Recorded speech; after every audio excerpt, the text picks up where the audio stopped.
what brain does. Predicting your future failure, predicting your future attack, predicting a future problem in the business, a cash flow issue in the business, a revenue issue in the business, a team conflict in the business. So there are two types of neurons in your business, in your brain: inhibitory neurons and excitatory neurons. Every culture, and I could go on and on, but every culture, every prayer systems, every religion has their own systems for doing that. So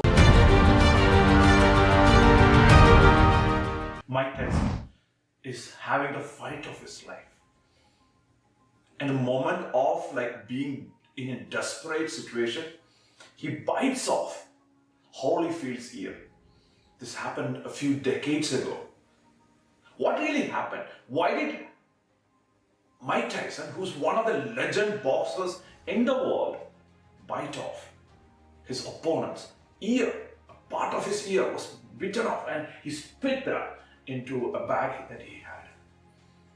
What really happened? By the end of this video, you're going to understand what really happened behind the scene and how you could use this.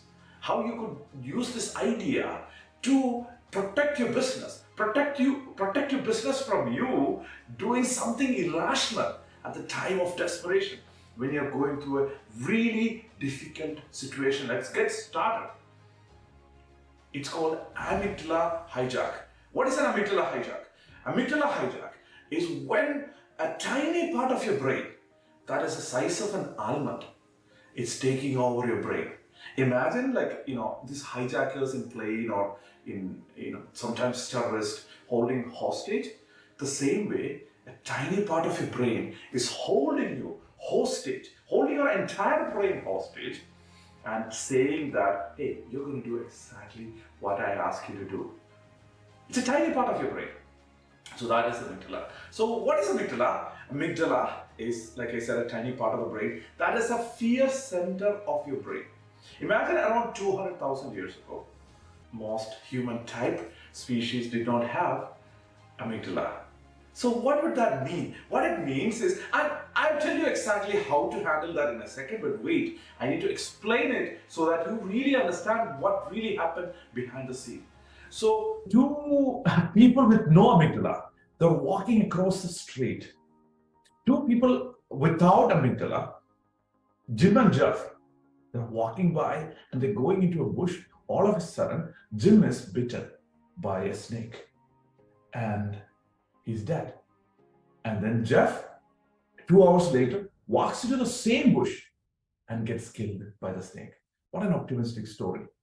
But the reality is, Jeff doesn't have any kind of prediction mechanism to know what happened to Jim.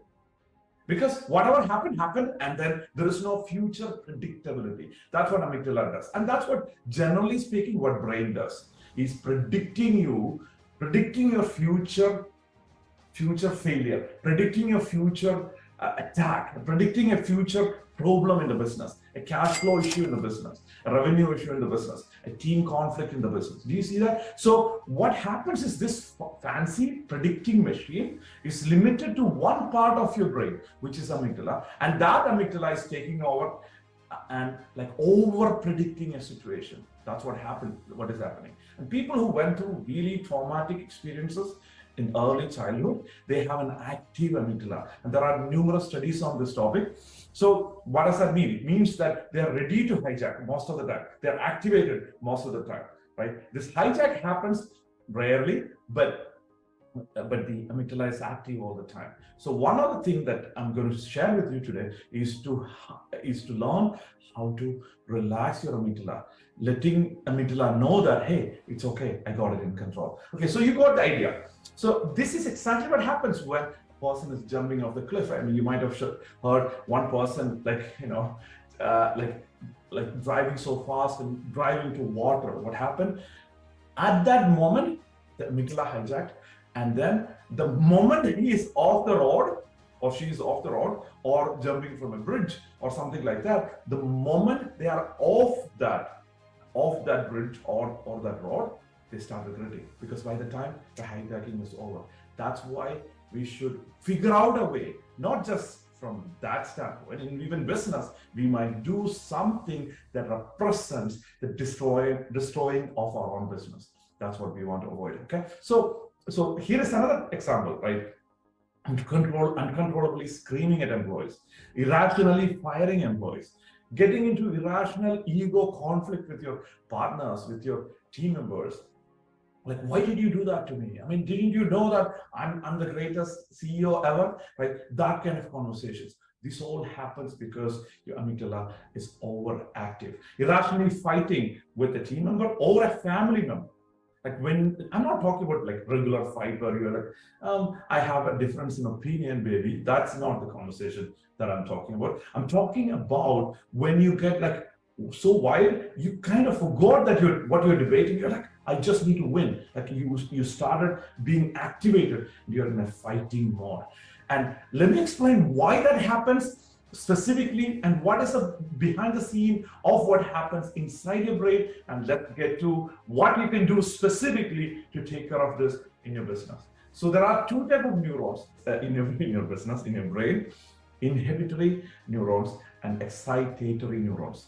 So inhibitory neurons are those neurons which are like the mommy, right? Like, generally speaking, in traditional sense, like, you know, the dad is like really angry and mad and excited and like, oh, I'm going to kill him. Right? The mom is like, it's okay, you know, let's relax. Let me bring you a coffee. You know, relax for a second. That dynamics inside of the brain is done by excitatory neuron, that's a dad neuron; inhibitory neuron, that's a mom neuron. The calming down, the excitatory, you got it, right? So when amygdala is hijacking, what happens is the excitatory neurons in the amygdala is taking over, and it's letting the other part of the brain, especially the front area of the brain, like, hey, I don't want to deal. It's telling the mommy, like, hey, I don't want you to talk. You know, I got it. I got it handled. Right? I don't want you to talk. Don't talk. You know, let me handle this. You know, that's the daddy conversation, right? So that's a masculine thing. It's not the masculine, but the brain is, the amygdala is like, you know, I have control. It doesn't have control, but it's like, you know, I want control. Don't do anything. And then the inhibitory neurons, which are supposed to calm it down, it's not functioning anymore, right? So that's the essential fundamental of it. So how do you handle this? The way we handle this is we need to have a long-term strategy ahead of time. Like, for example, if somebody gets mad and they have a gun and take the gun and start shooting somebody, all of a sudden, this is kind of an amygdala hijack too. The moment that is done, they regret it, right? They're, oh, what did I do, right? So this is the front area of your brain letting you know that you screwed up. Oh my gosh, right? We don't want that. That's why we need to have impulse control. In order to have impulse control, we need to excite and activate the front area of your brain. So we need to activate the front area of your brain so that the front area of your brain, the mommy neurons, and I'm not saying only front area of the brain has mommy neurons. Everywhere there are mommy neurons, the inhibitory neurons. But the front area of the brain is like extremely intelligent neurons in this part of your brain, especially on the mid prefrontal cortex, the mid area of your front part of your brain. So that part of the brain, the neurons there, we are using the inhibitory neurons on that area to calm down amygdala. So when amygdala comes, imagine that an ant comes and say, you know what, I'm going to kill you. And then the lion is like, hey, come on, relax, buddy, calm down. That if the front area of your brain is like that lion and it's so powerful, then you could handle the situation. So which means the amygdala's effect on you will significantly go down, which is a piece that humans are missing collectively. So when you do therapies and other interventions and other things, this is what happens. You learn how to relax and calm your amygdala. Amygdala need to feel, it's kind of a child that needs to feel secure. The secure, it needs to feel security.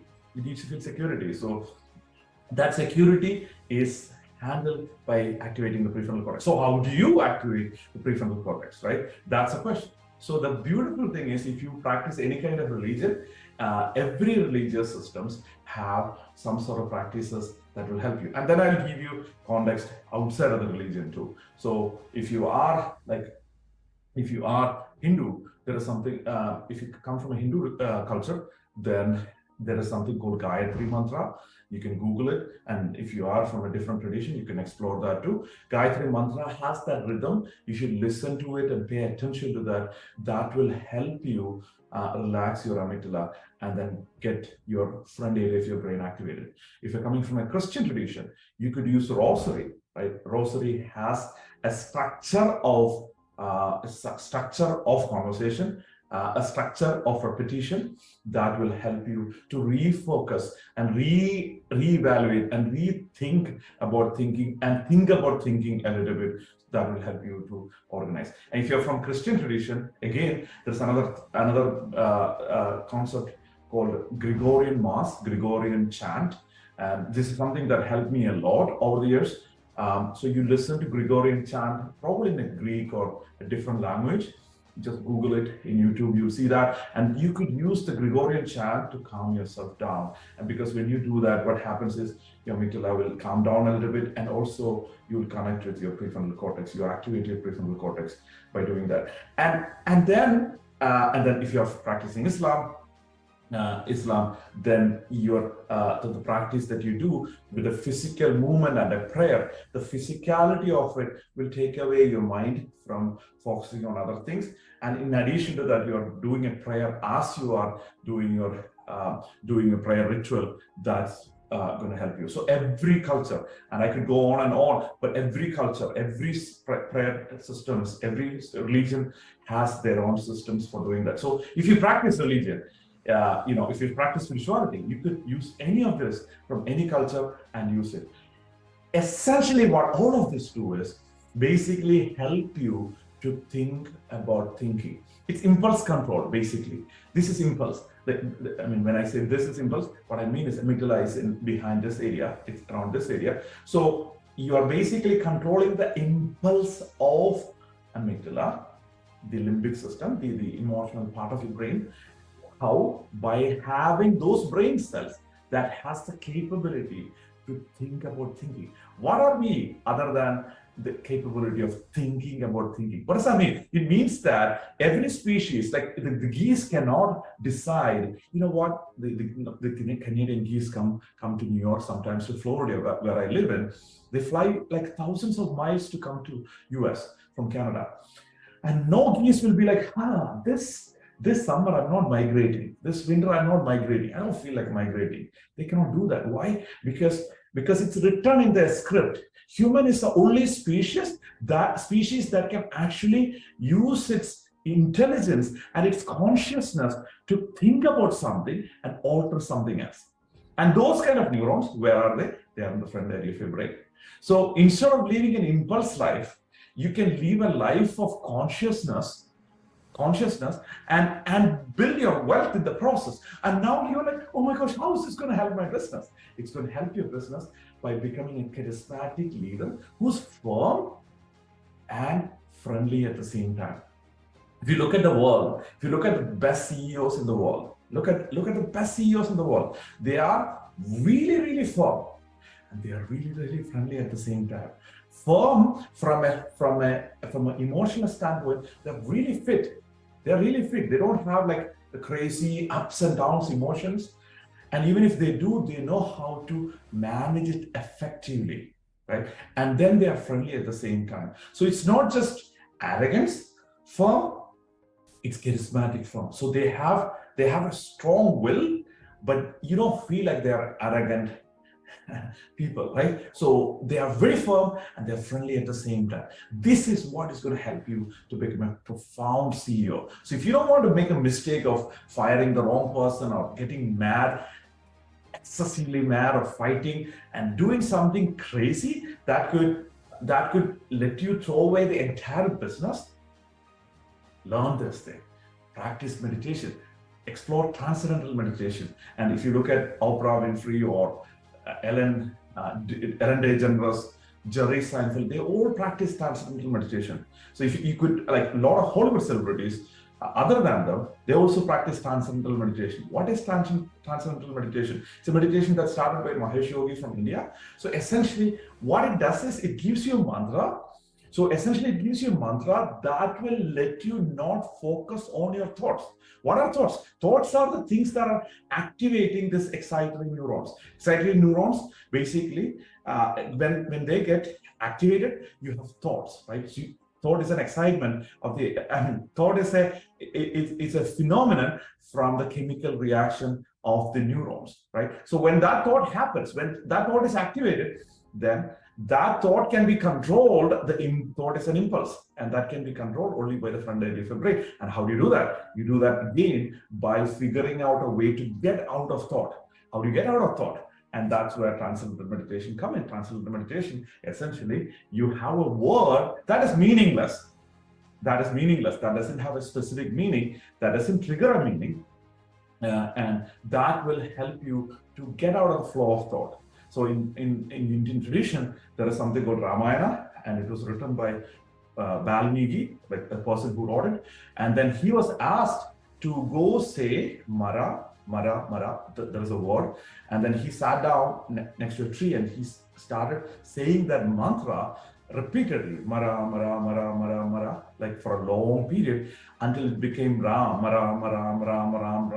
So it became Ram after some time. And then that word got him the freedom from the thought that created this epic called Ramayana in Hindu tradition. So if you pay attention to it, essentially what happened was he was actually practicing transcendental meditation even before Maharishi Yogi, like probably thousands of years before Maharishi Yogi. So it's not about, I mean, I appreciate Maharishi Yogi and all the amazing work he did, but the beautiful thing is that you can practice that by finding a word that resonates with you. That could be your mantra, and you repeat that for 10 minutes or 20 minutes. That will help you to be free from thought for 20 minutes. That will reduce your stress, that will reduce your anxiety, that will reduce your probability of having an ulcer, that will reduce your probability of having a heart attack or high blood pressure, so on and so forth. Why? Because you're getting out of the thought. So thought management.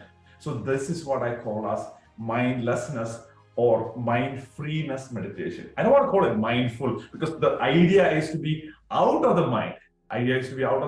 So practice one of these things, any of these things, all of these things combined, especially if you had a really rough experience in childhood, try to overdo it so that you could use these tools, these specific tools to grow your business. So this sounds like, okay, this sounds, oh my gosh, is this really happening? Yeah, is it really possible? Yes, it is possible if you commit and focus on it and consistently work on it for the next 90 days and next 1 year and next several years. You will see that you transform into a different being in the process of activating this prefrontal cortex and managing your amygdala. That's my topic for today, and that's how you handle fight or flight in your business, so that you don't need to be fighting or flighting. Instead, you could head on and handle things like a leader and move your business to the next level. Talk to you next time.